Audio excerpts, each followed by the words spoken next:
Who were the flying columns? The term flying column can refer to any number of military units, and it has existed for millennia.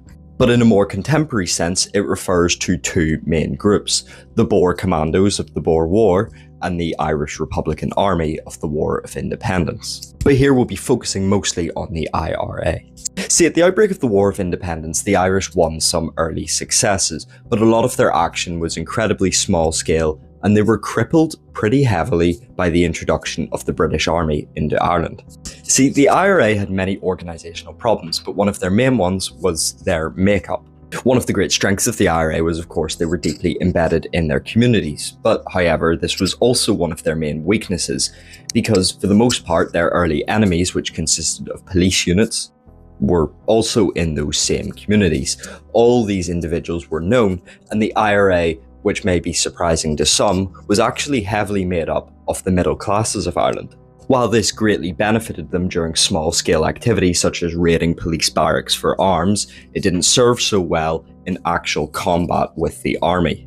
A vast majority of volunteers were part-time and unreliable, and when a volunteer was identified by the British state, it was incredibly easy to just make them go on the run, and understandably so, many volunteers didn't want this life, and a volunteer on the run basically had no effectiveness. He was known to the state forces and could no longer carry out such attacks as we mentioned earlier. And so the IRA began to use this to their advantage.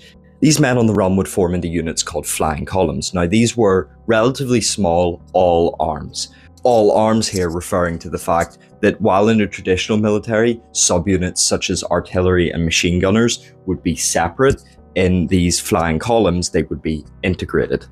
And thus men on the run would no longer actually be on the run, they would turn into fully capable and full-time fighting units. Their knowledge of the local area and their ability to live off the land made them incredibly effective.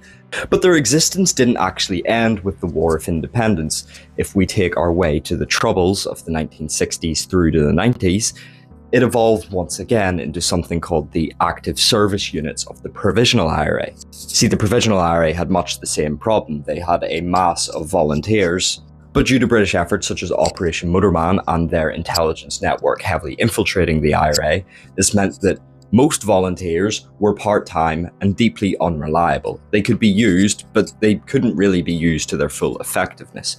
But the ASUs changed this. These ASUs would always be trained in one specific thing, such as snipers or bombs, and they would become full-time volunteers. But if you had ever been interned, you weren't allowed to be in an ASU.